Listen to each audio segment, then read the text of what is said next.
What's cooking, Juventus fans? Welcome back to your old lady's favorite YouTube channel.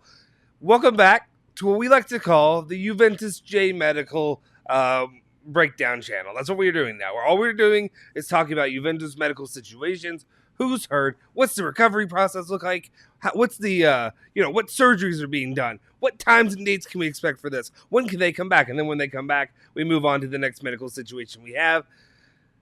It's the life we live. Stick with us. We'll fill you in.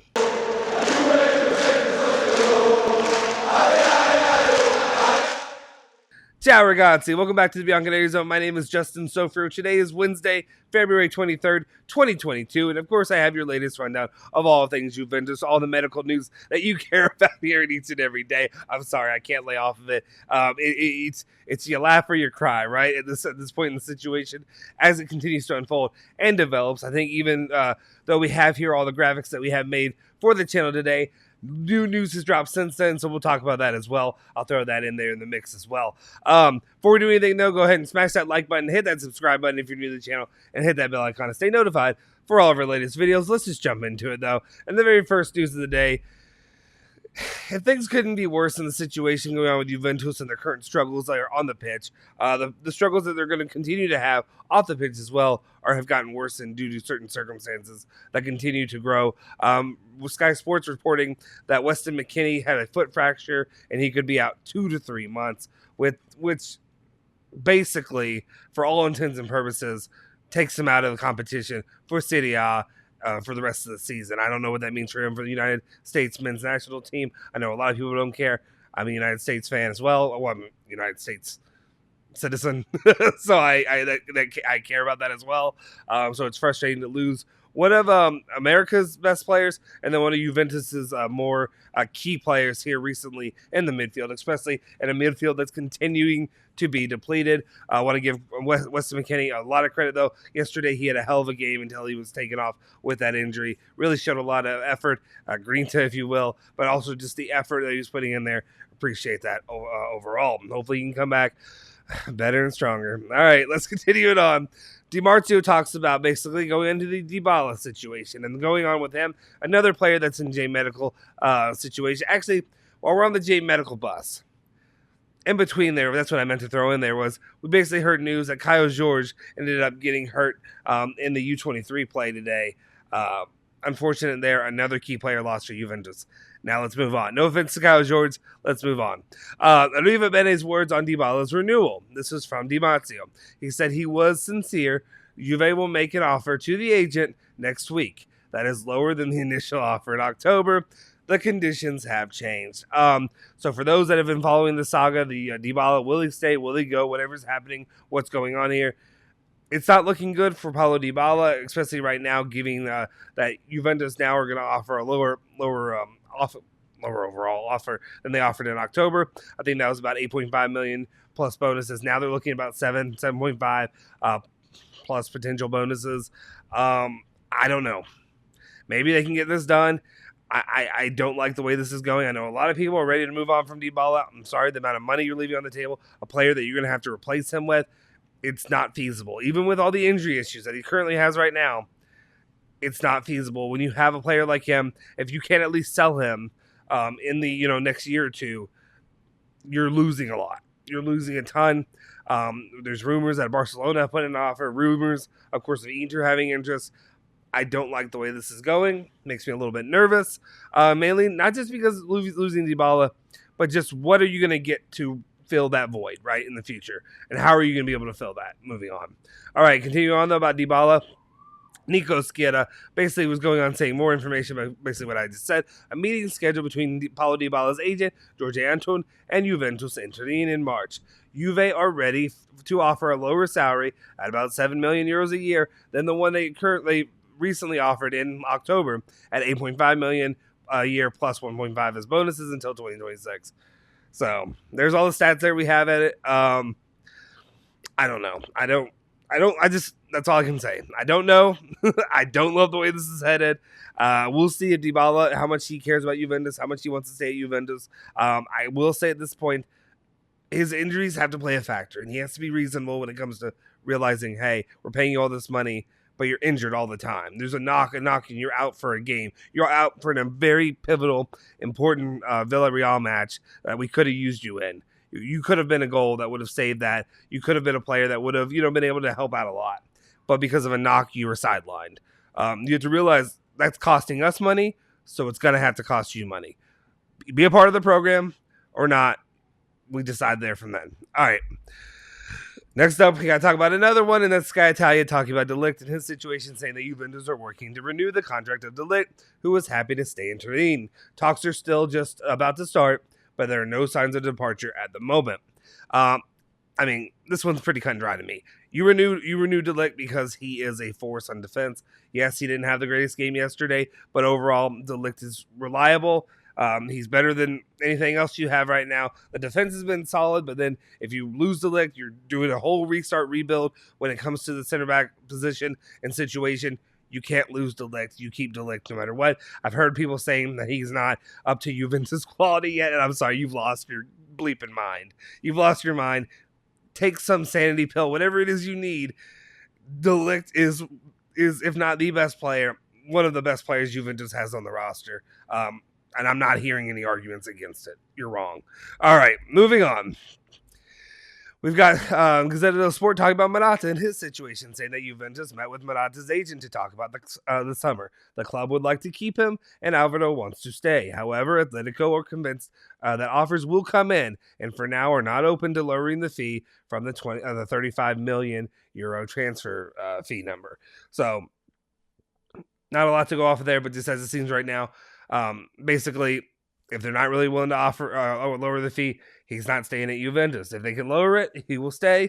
But what they want him to lower it to is a pretty drastic point difference. Sorry, I don't know what came out of you right there. It's not point difference.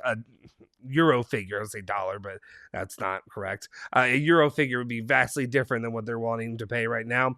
15 million compared to 35 million. We'll see if they have some meeting in the minds in the middle, something that they can agree to down the line. But as it stands right now, the deal wouldn't get done for now, but we'll see. Does Barcelona come back? Do other teams come back in the picture?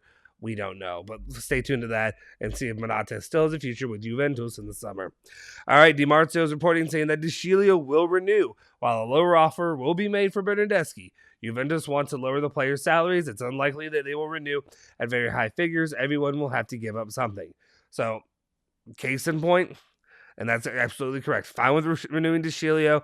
I don't know if I really agree with renewing him for multiple years, as has been reported previously. But renewing him, fine. He's been serviceable. He's been fine. Bernardeschi, on the other hand, where you been, boy? You've been gone basically since the turn of the new year. I know there's been some issues there, but at the same time, I need to see something from him. 4.5 million. It was ridiculous, even when he was playing serviceably. We'll say that way. That's the nicest way to say decent. Not anything great, but decently for Juventus, actually contributing one goal and a couple, assists here and there. But otherwise, he hasn't done anything really to write home about. But at the same time, 4.5 million euros is ridiculous, is laughable. If somebody else wants to pay that for him, go ahead. To me, I'm still on that firm 2 million euro mark, and that's high, honestly, for me. All right, let's talk about the comments that Allegri and the other players had to say after the match against Villarreal. We'll see if Allegri said, I tweeted this out yesterday, but if he just said Rabiot played good. Because he didn't. He didn't play well. He didn't play well at all. Let's not kid ourselves, but I'm sure he had positive things to say about Rabiot eventually yesterday. Anyway, speaking with Juventus TV, he said, "It was a good game. It's never easy. We risked conceding the equalizer in the first half. Then sometimes we were offside a bit too early. We just needed to wait a few seconds. Then there were chances in the second half, including a good save by the keeper. With the new rules in view of the return leg, it's a final. You have to win.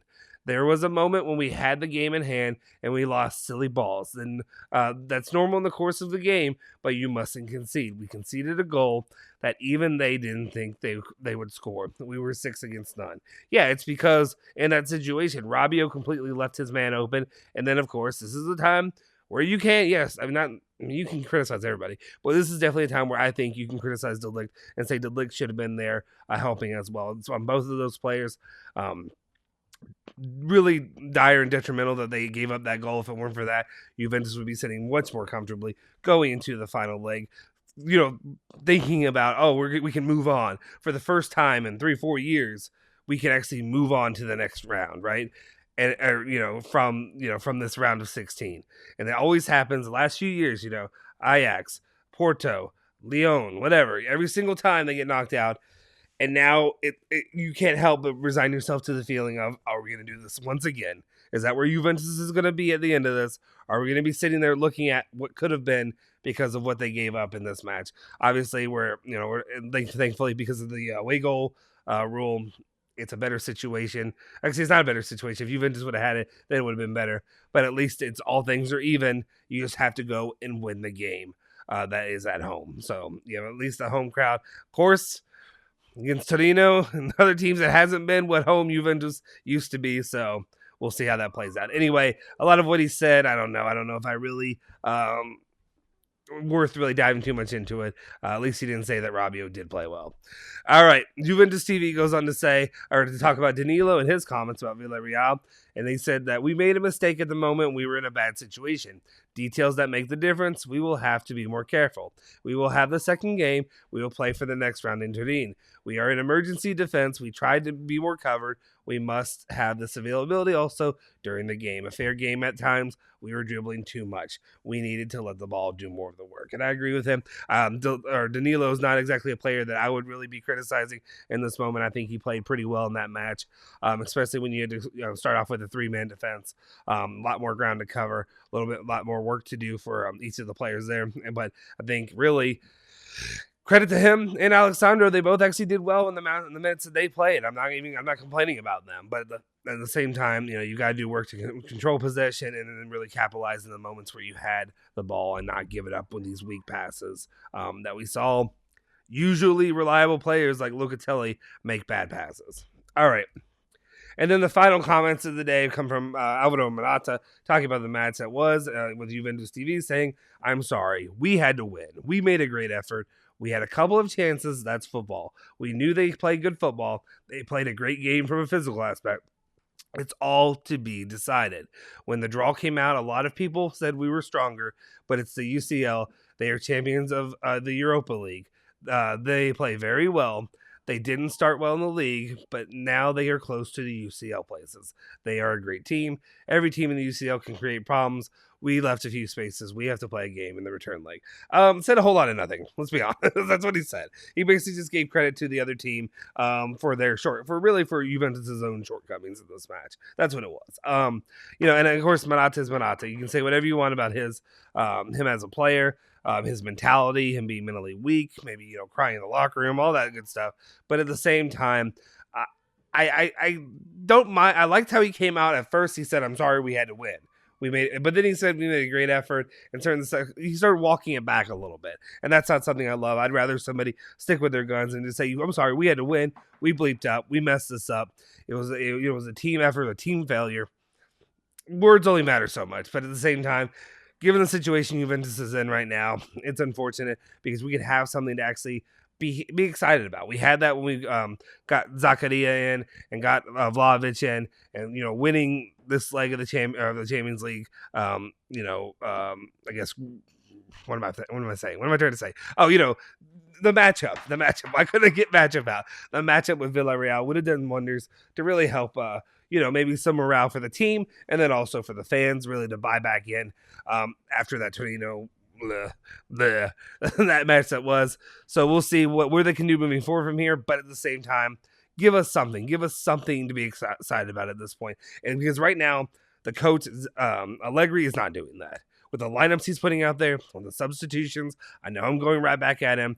But the players, you got to do something. Like, even though you're being shot in the foot by your own coach, by his substitutions and the players that he's making out there, and I stand by that. I believe that. I don't understand the play, some of the lineups that he's putting out there, and some of the players that are being substituted at the times that they're being substituted. I think those things are detrimental to the way the team has been playing. So that's what I'll leave it for right now.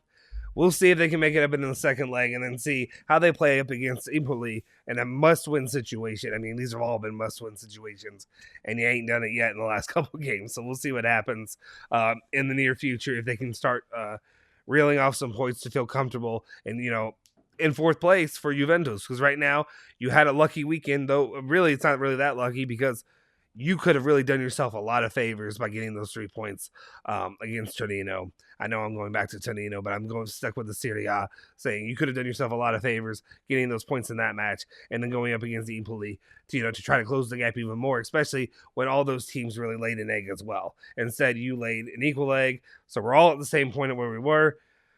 What happens from here, right? Anyway, guys, that's the news that we have for you today. Those are also my, thoughts. I don't want to say hot takes, but those are my takes of the current situation with Juventus, the players that are playing. Everybody's injured. We're going to have a lot more to talk about later today in the live. Make sure you check that out as well, and make sure you check in on all of our daily videos that we do here on the channel. Also, reminder, we're going to be giving away, I'm going to be giving away, the channel's going to be giving away the Juventus official home shirt of Vlahovic, a number 7 shirt, tomorrow on the live stream. Make sure you're there to be able to claim your prize. We'll see you then, though. It'll probably be around 10:45 Juve time. We'll see you guys next time. Forza Juve. Forza Bianconeri.